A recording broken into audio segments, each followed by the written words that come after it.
Bienvenidos a Brújula Histórica, un podcast del Archivo General Municipal en el que dialogamos de historia. Mi nombre es Javier Camas, colaborador de este Archivo General Municipal, y en el episodio de hoy vamos a platicar de un tema que quizás muchos asocian con colonias de moda en la Ciudad de México, pero que también ha marcado a Villahermosa, la gentrificación. Y para abordar este tema me acompaña Braulio García Montenegro. Braulio, ¿cómo estás? Bien. Bien, bienvenido. Braulio es egresado de la licenciatura en Historia de la UJAT. Sí. Y actualmente creo que se desempeña funciones de archivo de concentración, ¿no me comentabas? Sí. Bien, Braulio, para comenzar me gustaría que nos dijeras qué se entiende por gentrificación.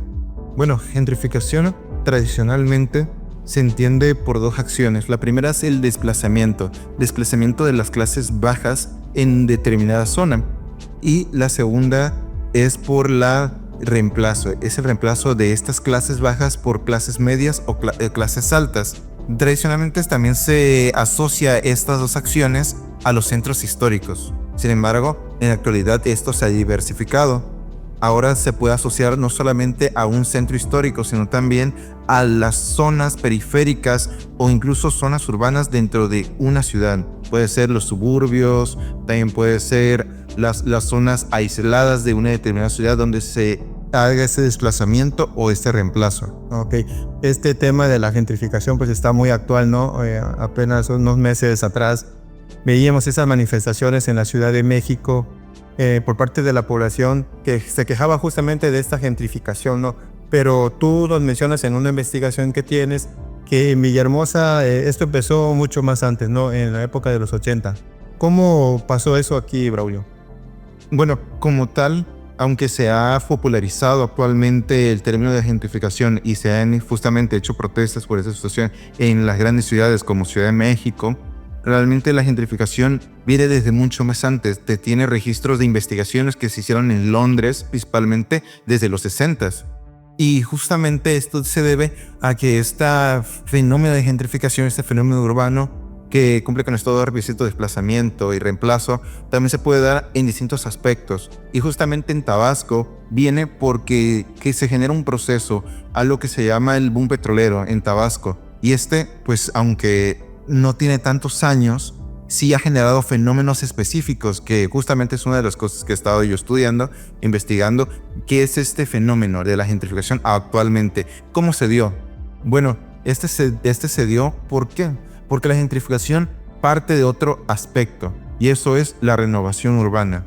En específico, la renovación urbana es una herramienta institucional para que la gentrificación pueda proliferar. Okay. Bueno, aquí me gustaría también entonces que en la investigación que tú hiciste, pues te centras en una colonia principal, ¿no? La colonia Rubirosa. ¿Cómo fue entonces este fenómeno de la gentrificación en esta colonia? Bueno, esta colonia se dio a través de al menos tres aspectos. Principalmente la gentrificación se puede dividir en estos tres. Hay muchos más, pero al menos yo lo retomo de estos tres. Una gentrificación periurbana, una gentrificación lenta y una gentrificación sin expulsión. ¿Por qué se dan estos tres? Bueno, la periurbana se puede definir principalmente por la forma en la cual la ciudad se expande. Una ciudad se expande, pero no solamente cuando se expande de urbanizarlo, sino cuando existe un nuevo centro histórico, una nueva centralidad. En este caso, para Villahermosa va a ser el desarrollo urbano Tabasco 2000. ¿Por qué? Porque esta va a ser la nueva centralidad en la ciudad. Van a tener los edificios administrativos, tanto de gobierno del estado como también del ayuntamiento, y va a estar aledaño a esto los centros comerciales. Vamos a ver aquí las torres empresariales, vamos a comenzar a ver uno de los primeros centros comerciales de Tabasco, que va a ser Liverpool. Todo esto va a generar una mayor plusvalía en los terrenos. Okay, pero aquí me gustaría saber que entonces mencionas a raíz del boom petrolero y de este proyecto de Tabasco 2000, ¿las personas llegan a esta colonia Rubirosa o cómo está ahí? Bueno, realmente la colonia Rubirosa y las colonias aledañas surgen por un proyecto que se tiene para incentivar en el periodo garridista la compra de casas y el asentamiento de personas en la zona noroeste de Villahermosa. ¿Por qué? Porque se buscaba expandir la ciudad hacia esa zona debido a que era más adecuada para las poblaciones de clases bajas, debido a que no era tan inundable como la zona centro, la corriente de San Juan Bautista. Se utilizó esta zona y se lograron hacer algunos requerimientos para que fuera más fácil para las personas asentarse ahí. ¿Sabías que puedes consultar documentos históricos, material audiovisual y todos los episodios de Brújula Histórica por internet? Desde tu buscador entra a www.villahermosa.gov.mx. Luego ve al apartado Archivo Histórico de Centro. Ahí encontrarás todos los episodios y podrás conocer nuestra videoteca, documentos históricos, así como la sección Documentos del Mes. Centro, honestidad y resultados. Bien, Braulio, las personas que llegan durante este boom petrolero aquí a Villahermosa, ¿cuándo se empiezan a sentar en esta colonia rubirosa? Bueno, al menos no existe una fecha exacta, pero al leer las actas de cabildo de Recordar aquí en el AGM, encuentro que a partir del 89 hasta el 99 comienza a haber un proceso de enajenación. Comienzan a haber personas particulares que comienzan a enajenar terrenos en esta colonia y las colonias aledañas. Sí. Así que se puede aplicar que sería por estas fechas entre finales de los 80 e inicio de los 90 comienzan a llegar estas personas.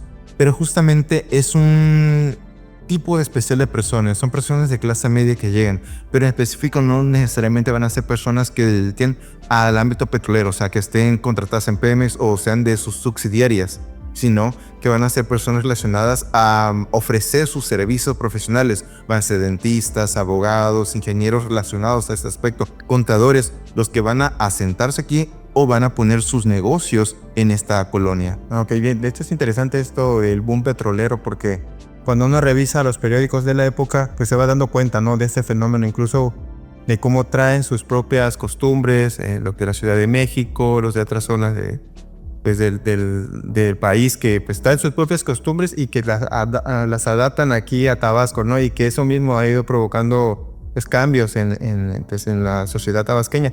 Y aquí me gustaría que me dijeras entonces, ¿qué pasa con la gente que ya estaba ahí en la colonia rubirosa? ¿Se fueron, convivieron o se transformó la vida cotidiana aquí en ese espacio?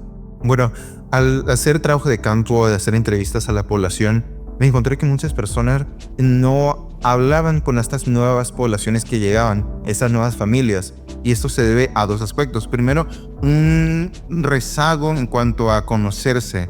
No interactuaban porque no tenían un interés. El otro era que muchas de estas poblaciones, estas familias, se autosegregaban. ¿Qué pasaba? Que muchos comenzaban a hacer sus propias privadas, en las cuales se apartaban de estas otras poblaciones, o aunque estuvieran alineadas y no necesariamente en una privada, realmente solamente era dedicarse a su trabajo, llegaban en su auto y sin ninguna interacción entre las otras personas que tenían ese contacto desde muy jóvenes. Okay. Y los que estaban ya asentados aquí, digamos, de los que son de Villahermosa, en esta colonia, ¿a qué se dedicaban? ¿Quiénes eran? Principalmente me encuentro que eran poblaciones de clase baja que se dedicaban, por ejemplo, a trabajar en los mercados sobre ruedas, vendedores ambulantes o personas de oficios. Ok, interesante. Bien, y si viéramos a Villahermosa hoy, ¿dirías que estamos entrando a una nueva etapa de la gentrificación? Al menos por el momento no, debido a dos aspectos. El primero, que en Villahermosa siempre van a ser estos aumentos en cuanto a las inversiones petroleras. Mientras mejor le vaya a esta paraestatal Pemex, más inversiones, más se mantiene la población en las ciudades. Pero ¿qué pasa? Cuando se reducen, pues obviamente vemos que las poblaciones se van. Este es el caso de muchas de nuestras poblaciones jóvenes. Se van, por ejemplo, a lugares donde hay mejores ofertas de trabajo laborales. Puede ser actualmente Quintana Roo, Ciudad de México, Mérida. Pero ¿qué pasa? Que esto incentiva a que no exista una gentrificación. El otro aspecto es que lo que sí se mantiene es ahora las inversiones para mantener, o sea, cómo existen capitales que quieren invertir su dinero aunque no pueda haber una retribución a largo plazo. Y que encontramos que muchas de estas casas o familias que tenían una casa estilizada de clase media venden esos terrenos. ¿Y qué sucede? En la colonia Rubirosa se vende una casa estilizada, una casa de clase media, y se construye una torre empresarial, una torre de oficinas o un complejo de departamental. Ok. Entonces, si recorremos la colonia Rubirosa, podemos decir que pues es una colonia normal, ¿no? O sea, tú a lo que te refieres con esta de la gentrificación es pues situarlo en los 80, ¿no? Que es un fenómeno, podríamos, no sé si me equivoco. Estás haciendo como una comparación de lo que hoy vivimos con lo que pues ya pasó acá en Villahermosa en los 80, ¿no? Algo similar, ¿no? Es algo similar, sí, pero realmente hay que entender lo que la gentrificación se va a dar de muchas maneras. Una de estas que van a estar aquí va a ser no solamente la periurbana ya mencionada, sino también va a existir la llamada gentrificación lenta, una que va a ser muy gradual y que va a tener sus ecos en la actualidad. Y este es el caso de que se construya una torre de oficinas y complejos departamentales como reemplazo a estas casas de clase media. Y también una gentrificación incluso sin expulsión, debido a que no se da una expulsión, pero sí una autosegregación. ¿Qué es lo que pasa? Se puede comparar la colonia Rubirosa con las que están aledañas, la Jesús García, la Beverly Sainz. Okay. ¿Por qué? Porque si se muestra la Jesús García haciendo en investigación, utilicé una imagen satelital y me encuentro que es una de las colonias en las cuales más existen casas con oficinas, donde la población de clase media es ahora mayoría. Y en otras colonias como la Rubirosa existe un nivel intermedio, debido a que no había tanta población, había casas que eran más alejadas, había muchos terrenos baldíos, y por eso es que realmente no logró haberse una expulsión, pero sí un aumento en dos cosas que hace la gentrificación y la llamada renovación urbana, que es un aumento en la percepción de seguridad y en los servicios públicos. No, sin duda alguna es un tema muy interesante, Braulio, y no sé si quieras anotar algo más al final. Bueno, me gustaría, antes de allá para terminar, entonces esta es la particularidad que tiene la gentrificación, si hablamos aquí en el caso de Villahermosa, ¿no? Muy diferente a lo que sucede, por ejemplo, en Monterrey o en la Ciudad de México, donde vemos una gentrificación diferente, ¿no? Sí, al menos al hacer una investigación teórica encontramos que la gentrificación se ha sapiensado mucho, pero realmente la gentrificación sí puede tener aspectos o caracteres positivos. No necesariamente, y esto quiere decir que no hay que eliminar su carácter crítico, sino que la gentrificación está ligada a la renovación urbana.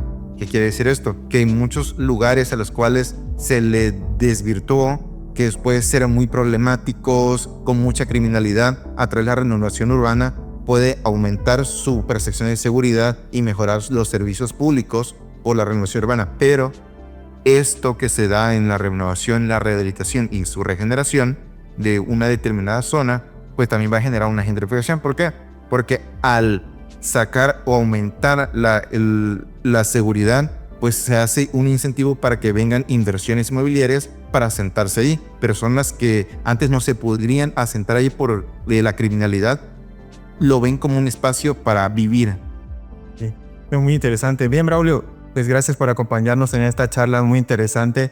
Y pues a quienes nos ven, no me queda más que agradecerles y pedirles que no se pierdan el siguiente episodio de Brújula Histórica. Hasta la próxima.